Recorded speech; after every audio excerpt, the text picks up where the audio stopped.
दोस्तों, election commission of India ने India में 2024 लोकसभा चुनाव के लिए तारीखों का ऐलान कर दिया है और यह चुनाव 19 अप्रैल से 1 जून तक 7 चरणों में करवाए जाएंगे और 4 जून को नतीजे आएंगे। हरियाणा की 10 लोकसभा सीटों के लिए सभी पार्टियों ने अपनी तैयारियां शुरू कर दी हैं।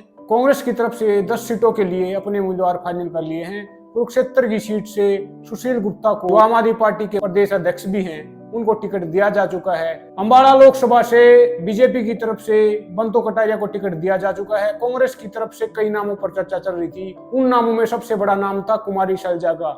हालांकि माना यह जा रहा था कि कुमारी शैलजा विधानसभा चुनाव लड़ना चाहती है और सीएम पद की रेस में शामिल होना चाहती हैं। लेकिन अब खबर आ रही है कि कुमारी शैलजा को वहां से टिकट दे दिया गया है, उनका नाम वहां से फाइनल कर दिया गया है और कांग्रेस पार्टी की तरफ से अंबाला से वह फाइनल उम्मीदवार हैं। हालांकि एक युवा नेता प्रदीप नरवाल का नाम भी आगे आ रहा था, जो राहुल गांधी और प्रियंका गांधी के काफी करीबी माने जाते हैं। लेकिन अंबाला की सीट रिजर्व कैटेगरी की है, तो इसी कारण कुमारी शैलजा को वहां से टिकट दे दिया गया है।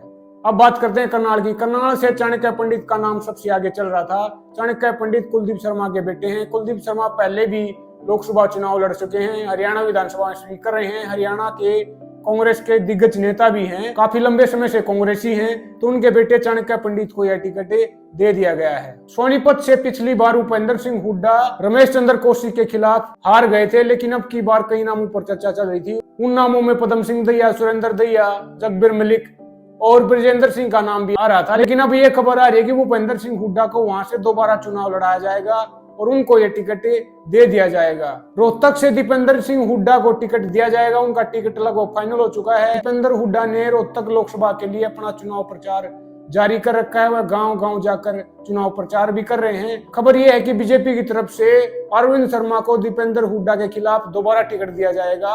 हालांकि दीपेंद्र हुड्डा को अरविंद शर्मा ने 2019 में बहुत ही करीबी मामले में 7,503 वोटों से हराया था। भिवानी महेंद्रगढ़ सीट से श्रुति चौधरी का नाम फाइनल कर दिया गया है। श्रुति चौधरी बंसीलाल परिवार से आती हैं, किरण चौधरी की बेटी हैं। वह यहाँ से पहले भी चुनाव लड़ सकी हैं। हालांकि 2019 में उन्हें बीजेपी के धर्मवीर सिंह ने हराया था। अब की बार उनको दोबारा वहां से टिकट दे दिया गया है और बीजेपी की तरफ से भी धर्मवीर सिंह को दोबारा टिकट दे दिया गया है। अब बात करते हैं गुड़गांव की। गुड़गांव से रावदान सिंह महेंद्रगढ़ विधानसभा से एमएलए हैं, उनका नाम सबसे आगे चल रहा था। लेकिन अब ये खबर आ रही है कि कैप्टन अजय यादव को यहाँ से टिकट दिया जाएगा।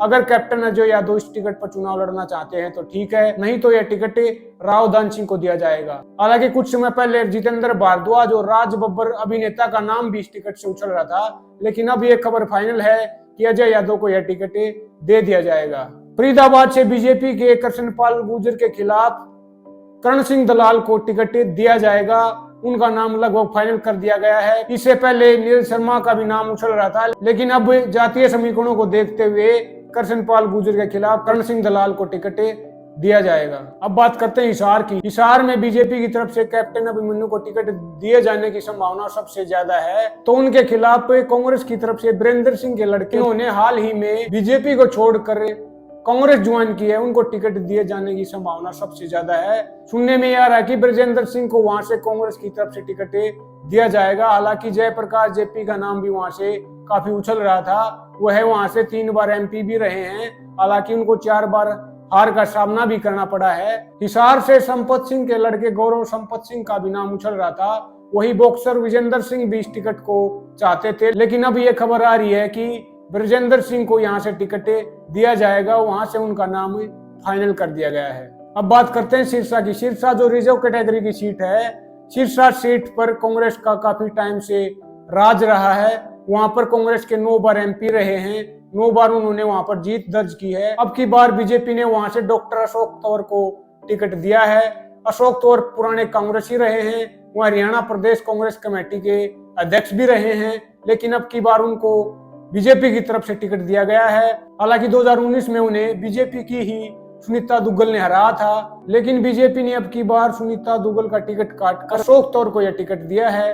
कांग्रेस की तरफ से कई नामों पर चर्चा चली थी, सबसे बड़ा नाम वहां पर कुमारी शैलजा का आ रहा था, लेकिन कुमारी शैलजा को अंबाला से टिकट दिए जाने की संभावना सबसे ज्यादा है। इसी कारण उस टिकट पर कांग्रेस के कालावाली से एमएलए शिषपाल सिंह को टिकट दिए जाने की संभावना सबसे ज्यादा है। सुनने में आ रहा है कि शिषपाल सिंह को यह टिकट दे दिया जाएगा। तो आपको एक बार सभी 10 सीटों के लिए दोबारा नाम बता दे। अम्बाड़ा से कुमारी शैलजा का टिकट फाइनल कर दिया गया है। करनाल से चाणक्य पंडित को टिकट दिए जाने की संभावना सबसे ज्यादा है। कुरुक्षेत्र से सुशील गुप्ता का टिकट फाइनल हो चुका है। सोनीपत से भूपेंद्र सिंह हुड्डा को दोबारा टिकट दिया जा रहा है। रोहतक से दीपेंद्र सिंह हुड्डा का टिकट फाइनल हो चुका है। भिवानी मंदरगढ़ से श्रुति चौधरी का टिकट भी फाइनल हो चुका है।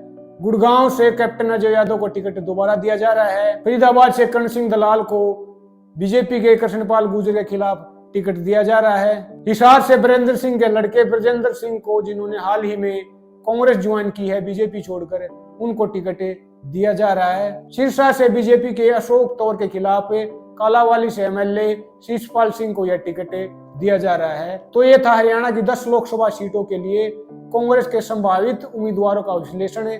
आप क्या सोचते हैं इसके बारे में कमेंट करके बताइएगा। फॉलो कीजिए मुझे। नमस्कार।